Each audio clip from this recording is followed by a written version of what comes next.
الرحيم.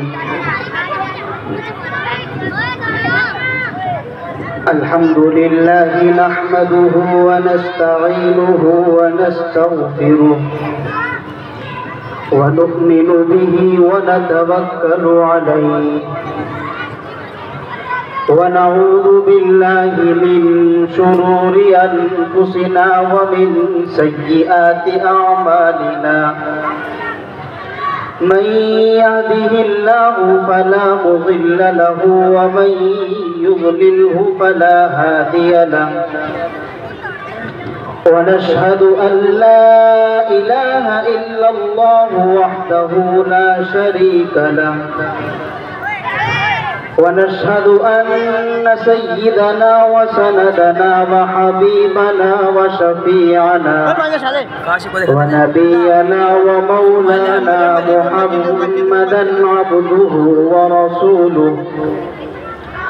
صلى الله تعالى عليه وعلى آله وأصحابه وأزواجه وذرياته وبارك وسلم تسليما كثيرا كثيرا. أما بعد، أعوذ بالله من الشيطان الرجيم. بسم الله الرحمن الرحيم. من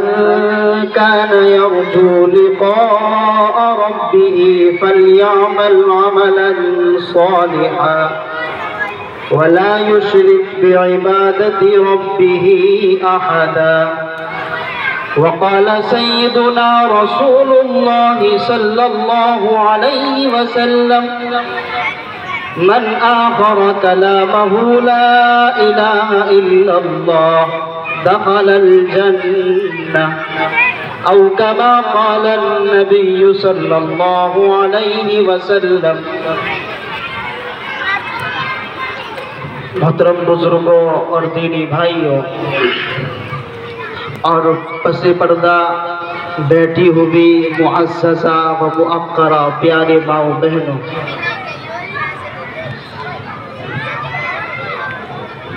آج آپ حضرات کی حالت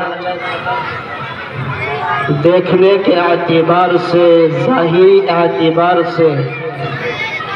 بہت بدلی ہوئی نظر آ رہی ہے. بہت سی امیدیں لے کر کے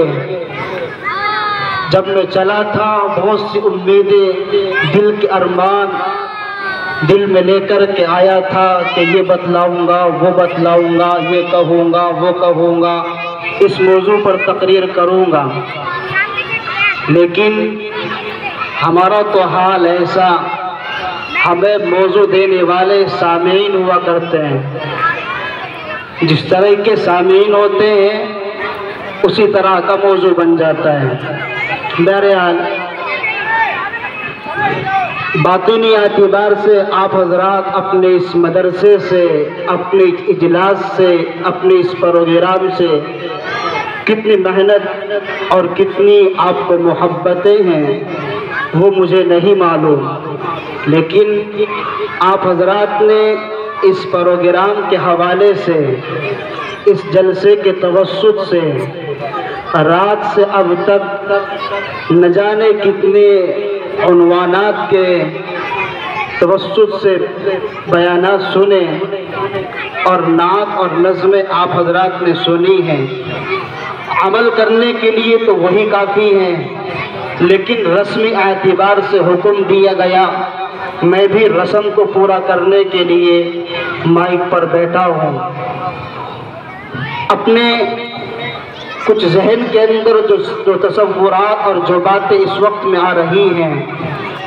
ان کو پہنچانے کے لیے میں نے قرآن کریم کی ایک آیت کا سہارا لیا. اس کے بعد آقا مدنی علیہ السلام کی ایک مبارک حدیث آپ حضرات کے سامنے پڑھی ہے. آپ حضرات چند ہیں، کوئی بات نہیں،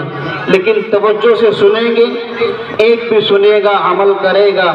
مجھے بھی فائدہ ہوگا، انشاءاللہ آپ کو بھی فائدہ ہوگا. میرے پیاروں، میں نے آپ حضرات کے سامنے جو قرآن کریم کی آیت کریمہ تلاوت کی ہے، اس کے اندر خلاق کائنات نے دو عمل کرنے کا حکم دیا اور کہا کہ اگر تم کامیاب ہونا چاہتے ہو، اگر تم کامرانی حاصل کرنا چاہتے ہو، اگر تم چاہتے ہو اس دنیا کے اندر بھی کامیاب رہیں اور جب اس دنیا کو چھوڑ کر کے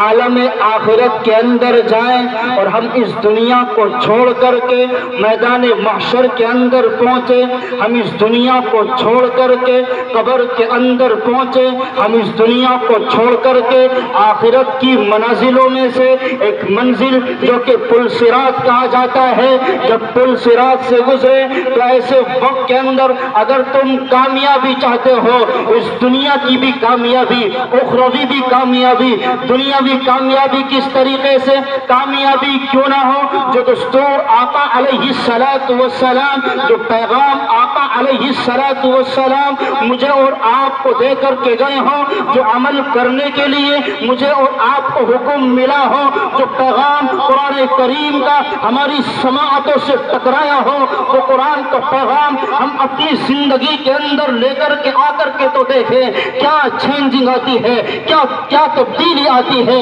اور زندگی کے اندر کس طریقے سے سدھار پیدا ہوتا ہے۔ اسی سدھار کو پیدا کرنے کے لیے، اسی کامیابی کے منازلوں کو طے کرنے کے لیے، اسی کامیابی کے درجات کو پار کرنے کے لیے میں نے آپ حضرات کے سامنے جو قرآن کریم کی آیت کریمہ تلاوت کی، من کان یرجو لقاء ربہ فلیعمل عملا صالحا، جو انسان کامیابی چاہتا ہے، اس دنیاوی بھی کامیابی، اخروی بھی کامیابی، اس قرآن کریم کی اس آیت کے اندر کامیابی کم ملے گی، اسی قرآن کریم کے حصے کے اندر بیان کیا گیا۔ رب نے کہا من کان یرجو، جو شخص امید رکھتا ہو، یرجو لقاء ربہ، کہ اس کے رب سے ملاقات اس حال میں ہو کہ رب اس کے سامنے مسکرا رہا ہو، رب اس کے سامنے غصے کے اندر نہ ہو، بلکہ جب وہ رب کے سامنے پہنچے تو رب اس کے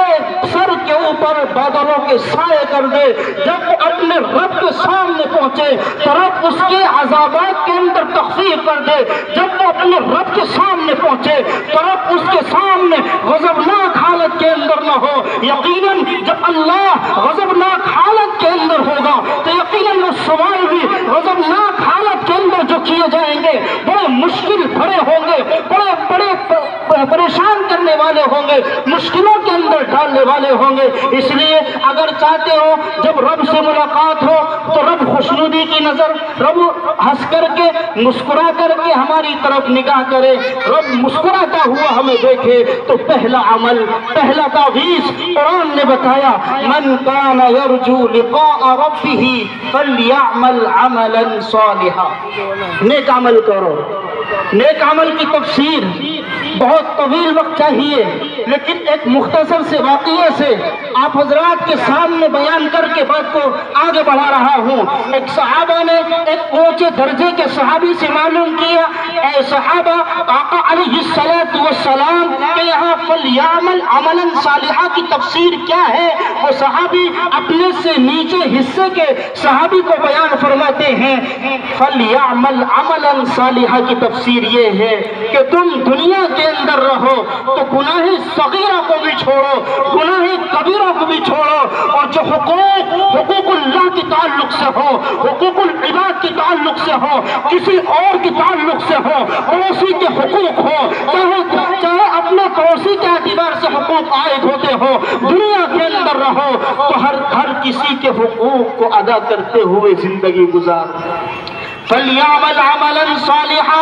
اس کی عملی تفسیر کہ پڑوسی کے حقوق کو بھی ادا کرو، اور اسی طریقے سے جو رشتہ داروں کے حقوق ہیں ان کو بھی ادا کرو، جو اولاد کے حقوق تم پر عائد ہوتے ہیں۔ سنو اولاد کی پرورش کرنے والوں، سنو اپنے یہاں اولاد کو جنم دے کر کے آباد چھوڑ دینے والوں، کہ سنو تمہاری اولاد کے جو تم پر حقوق عائد ہوتے ہیں، رب کعبہ کی قسم اگر تم نے ان حقوق کو پامال کیا ہے، تم لاکھ حد کرتے رہنا۔ حافظ قرآن